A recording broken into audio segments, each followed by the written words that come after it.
Bab 82, Ilham janjian ketemu dengan Mas Azlan. Syifa memandangi kacamata Ilham yang sudah terbelah dua.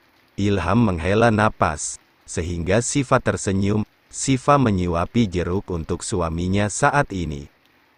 Kacamata Mas patah lagi, lirih Ilham. Nanti kita beli yang baru. Yang penting itu Mas masih dalam lindungan Allah. Oh iya, Dek, kata Mas Azlan, Mas mau dibawa sama beliau ke rumahnya. Hah, dibawa gimana Ham? Tanya Abi Bahrun. Nggak tahu, pas aku kasih tahu kalau aku Ustadz dia langsung mau bawa aku ke rumahnya, Abi.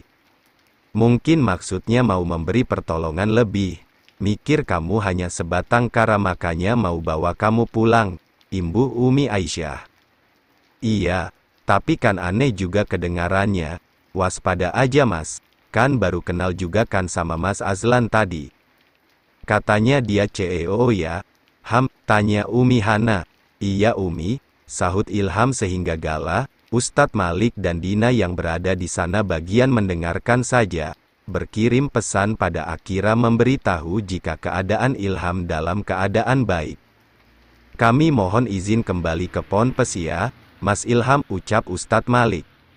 Iya. Makasih banyak udah bawa Ahifa ke sini. Dina bareng sama Umi aja nanti ke Ponpes ya. Nggak apa-apa kan Din? Tanya Ahifa. Nggak apa-apa Fa. Sehingga mereka berpamitan saat ini. Sementara Ilham meminta pulang setelah dinyatakan tak ada luka berat. Meski kepalanya banyak mengeluarkan darah. Syukurlah tak mengganggu fungsi otak. Jadi besok bisa diperbolehkan kembali. Alhamdulillah, nggak ada yang perlu dikhawatirkan, Mas juga bisa pulang besok, ucap Syifa sumringah. Iya Dek, dan Mas juga harus mendatangi kediaman Mas Azlan karena udah menolong Mas. Datangi saja ucapkan terima kasih, karena sudah banyak membantu kamu, ucap Abi Bahrun. Iya Abi, waktu berlalu Ilham sudah diperbolehkan pulang dan kembali pesantren lagi. Luka di keningnya hanya tertutup plester putih saja saat ini. Syifa dengan telaten merawat Ilham hingga gadis itu kelelahan sendiri. Udah Dek, Mas nggak mau kamu kecapean. Mas udah mendingan kok. Iya Mas. Amal Soli ambilin HP Mas. Mas mau menghubungi Mas Azlan. Pinta Ilham sehingga mengambilkan ponselnya. Ketika itu Azlan baru saja merampungkan sarapannya di rumah mewahnya. Hanya seorang diri tanpa ada ayah dan juga ibunya. Namun beberapa pengawal dengan setia mendampinginya. Memberitahukan jika ada yang menghubunginya. Sehingga Azlan mengangkatnya. Halo, Assalamualaikum. Benarkah ini nomor Mas Azlan? Ini siapa? Saya Ilham, pemuda yang sudah ditolong Mas Azlan kemarin. Niatnya besok saya mau mendatangi kediaman Mas Azlan, sebagai bentuk rasa terima kasih saya. Besok mau ke sini ya? Baiklah, pengawal saya akan menjemput kamu. Pengawal, nggak usah dijemput Mas, biar saya ke sana sendiri. Mobil kamu sudah saya tebus, biaya rumah sakitmu juga sudah saya tangani. Sesulit itukah kamu menuruti keinginan saya, Ustadz? Mobil? Iya. Saya sudah mengganti semua kerusakannya, jadi, kamu banyak berhutang sama saya. Berapa yang harus saya tebus Mas Azlan? Makanya besok datang ke sini. Saya sudah minta pihak Ponpes untuk meminta kamu datang ke rumah saya. Baiklah besok saya akan datang bersama istri saya. Saya nggak mau, cukup kamu saja. Istri kamu biarlah di rumah, dia kan sedang hamil, kita bicara sebentar saja. Ilham sempat terdiam sesaat, namun tak lama membuka suara lagi mengiyakan keinginan Azlan. Ya sudah, biar saya menunggu untuk dijemput saja. Nah gitu dong, sudah dulu ya, sehingga Azlan menutup sambungan telepon begitu saja, membuat Ilham menghela napas. Sementara Syifa yang baru dari toilet, menghampiri Ilham menanyakan soal Ilham yang sempat bertelepon dengan Azlan barusan. Mas ada apa? Mas Azlan, minta Mas datang sayang. Tapi Mas dijemput katanya dan Mas sendirian. Tapi Mas kan belum pulih benar, emang kenapa kalau sama aku? Katanya sih dia mau ngomong sebentar aja, setelah itu mengantar Mas kembali lagi. Ya udah, kalau begitu, sejak seminggu terakhir, Ilham sudah sering absen mengajar karena banyak hal yang menimpanya belakangan ini, sehingga berusaha tetap mengajar karena ia tak bisa banyak bolos mengajar lagi. Mas mau ngajar dulu ya, Dek.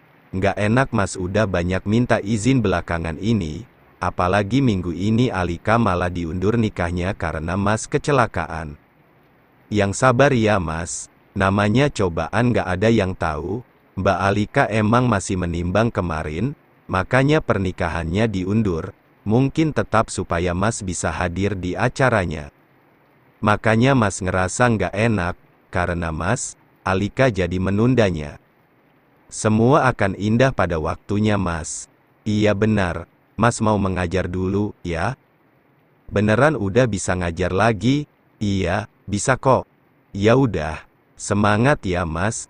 Ilham pun sudah mulai bisa mengajar lagi sejak beberapa hari berlalu setelah insiden yang menimpanya malam itu. Meski masih belum bisa seaktif sebelumnya namun sudah lebih baik saat ini. Ketika mengajar Ilham terkadang teringat saat mengajar Sifa.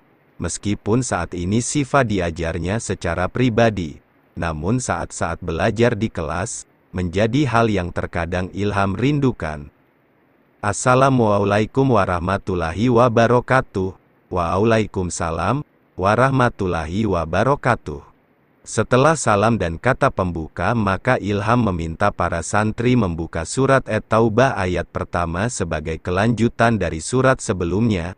Ilham mulai membaca, sadarkah kita ketika membaca surat At-Taubah, kita tak menggunakan bismillah.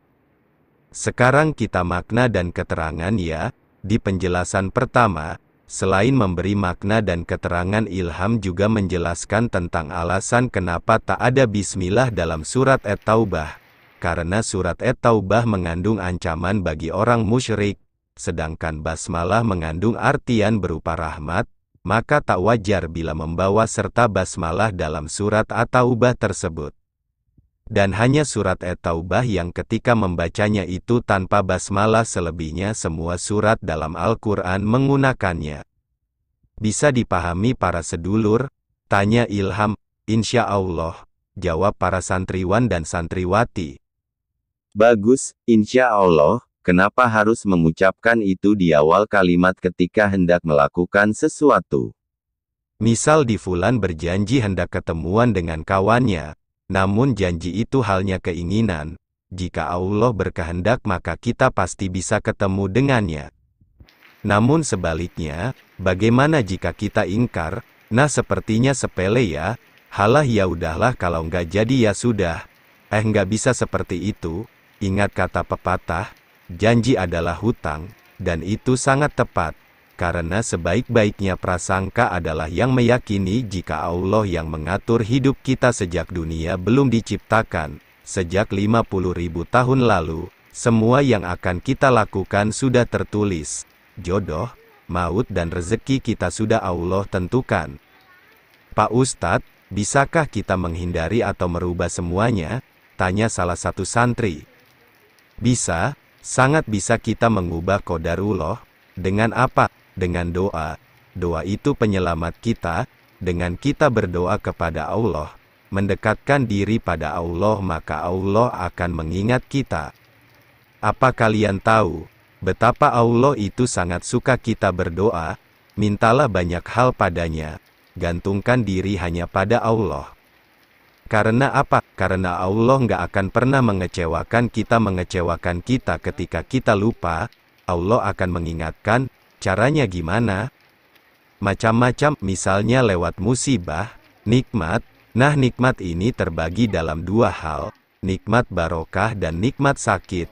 Kena musibah, itu semua adalah nikmat dari Allah. Maka ketika dicoba oleh Allah dan kita bersabar maka Allah akan menaikkan derajat kita. Maka taubat, ketika melakukan dosa, dan berdoa ketika kita merasa rapuh. Karena doa itu segalanya, someting, every time, everywhere. Sampai di sini paham semua? Paham, Pak Ustadz. Baiklah, Jika ada kesalahan saya mohon maaf yang sebesar-besarnya. Saya akhiri. Wassalamualaikum warahmatullahi wabarakatuh. Waalaikumsalam warahmatullahi wabarakatuh, sahut para santri. Setelah selesai mengajar Ilham segera ke jujukan lagi.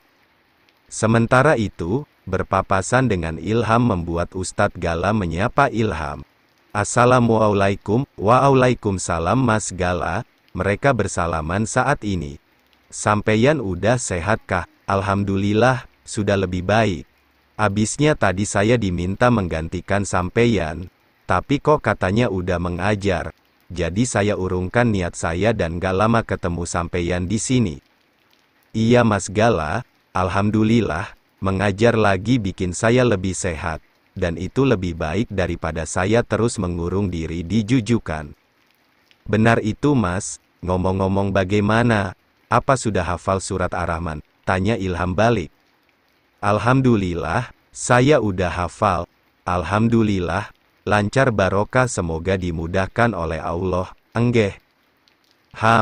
Amin, amin, makasih Mas Gala, sama-sama, saya duluan ke jujukan. Silakan. Sementara itu selesai mengajar Ilham merasa sedikit pusing sehingga meminta Sifa memijat kepalanya saat ini. Adek, amal soli pijitin kepala Mas sayang, pusing banget. Nah Mas kan, udah minum obat yang dari dokter belum? Udah kok, Mas. Emang harus banget ya besok ketemu Mas Azlan itu? Mas udah janji, nggak enak juga kan kalau dibatalkan. Ya udah. Aman juga karena Mas dijemput kan? Iya sayang. Mungkin butuh guru privat mengaji Mas Azlan, nggak tahu sih sayang. Lihat aja nanti gimana, ketemu dulu, bicara dulu. Intinya Mas mau ngucapin makasih sama dia. Ya udah, meskipun agak khawatir karena kondisi Ilham yang belum fit benar. Namun jika katanya akan dijemput ya, coba kita ganti aja perbannya ya. Luka jahitnya udah mendingan belum? Sifa pun menggantinya dengan perban baru. Mendingan sayang. Sudah karena Sifa takut jika Ilham pergi sendiri. Berharap suaminya selalu dalam lindungan Allah dimanapun berada.